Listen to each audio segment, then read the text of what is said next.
Muy buenos días tengan todos ustedes, bienvenidos a Memorial del 2024. Quienes hayan tenido la oportunidad de descansar este fin de semana largo, enhorabuena. En fin, empieza la semana y hay que seguir retratando lo que está ocurriendo. Hoy se celebra el 113 aniversario de la Revolución Mexicana. Ya en otros espacios hemos hablado en torno a si efectivamente dejó algo positivo esta revolución que se prolongó con la interrupción del orden constitucional muchos años hasta el 29, en el que Calles dice que hay que dejar de ser un país de caudillos, de generales incluso, para dar paso a una nación de instituciones en donde eh, el pacto entre esas instituciones y los partidos políticos puedan dialogar para la construcción de este país. Lamentablemente, después del 29 tuvimos 80 años de hegemonía de un solo partido y tuvimos una especie de dictadura blanda en ocasiones y en otra muy dura con la guerrilla, particularmente en la guerra sucia de los 70s, y tuvimos también los asesinatos contra guerrilleros en los 70s precisamente, que fueron masacrados particularmente. El agotamiento del sistema en el 88 con Cuauhtémoc Cárdenas y Porfirio Muñoz Ledo dejando el PRI, eventualmente pues el fraude con Salinas y posteriormente otro fraude en 2006 con Felipe Calderón Hinojosa y todo el aparato oficial volcado sobre Enrique Peña Nieto en el 2012. Y 113 años después hay que cuestionarse muchísimos aspectos de la Revolución Mexicana. Por una parte, qué nos dejó en lo social, qué nos dejó en lo político, qué nos dejó como estela de muerte esta batalla campal, esta, al parecer, en muchos sentidos una guerra civil. Y pues bueno, si lo vemos en el ámbito de las instituciones, instituciones endebles. Baste ver cómo se comporta el Poder Judicial, baste ver el órgano electoral que le inventa cosas al presidente, baste ver incluso este organismo de transparencia que el PAN se opone a que desaparezca, aunque ha sido propuesta de Andrés Manuel López Obrador, y sus encargados se van de parranda a table dance y se gastan el dinero del erario en eso, y aún así lo defienden. En fin, vamos, creo que ni siquiera los partidos políticos como institución están bien consolidados. Creo que la mayor de las crisis que estamos viendo institucionalmente se da en esa relación entre los tres poderes y muy particularmente entre el poder ejecutivo y las entidades federativas, así como los municipios, porque sigue siendo este un gobierno centralista en aras de supuestamente captar en el ámbito económico todos los recursos para después repartirlos. Eso no ocurre fundamentalmente, incluso ya he hablado en este espacio de los recortes que habrán para estados y municipios el año venidero, de forma tal que pues hay muchas cosas de esa revolución mexicana que no han cristalizado, que no han cuajado, que no se han hecho realidad. Ciertamente es la primera revolución del siglo XX y que pone como precedente los logros que los hubo.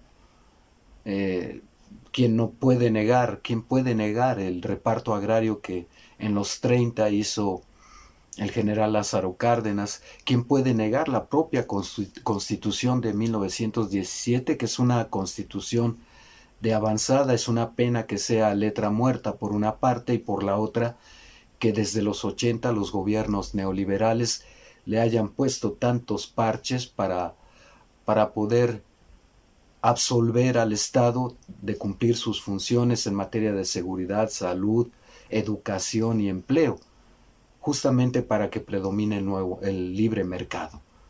En fin, mucho hay que reflexionar. Muchos me dirán también que de esto ya hace un siglo, y sin embargo no podemos mirarlo tan lejano, primero porque siempre está latente el riesgo de un levantamiento armado.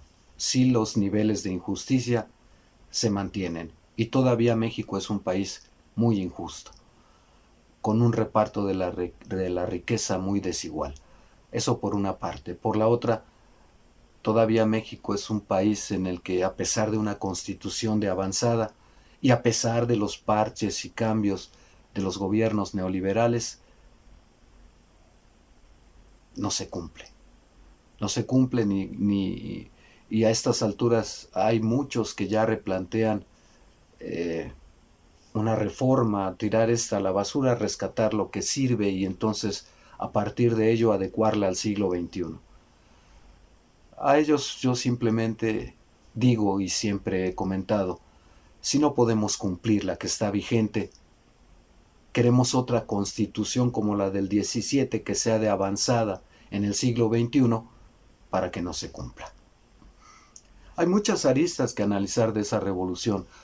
Insisto, las instituciones, los partidos políticos que emergieron, todo el caudal de aspiraciones que se plasmaron en la Constitución, el combate a la miseria, etc.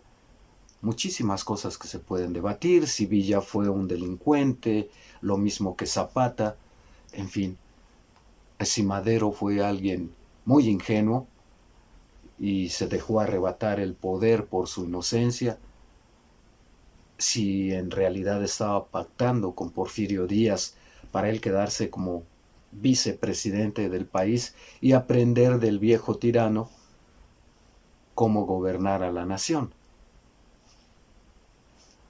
Muchísimas cosas que debatir. Yo creo que cada quien en su fuero interno, ojalá no nos quedemos con simplemente lo que vimos en las estampitas en la primaria, tanto de los próceres como del hecho mismo de que un pueblo se levantara en armas exigiendo la no reelección, el sufragio efectivo y la democracia.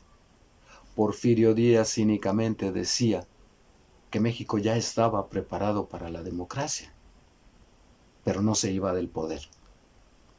Así el PRI, durante largas décadas de transición interminable, pues decía que ya había partidos políticos, que había competencia electoral, una competencia desigual. Incluso si lo vemos todavía en 2012, los medios volcados a favor de Peña Nieto,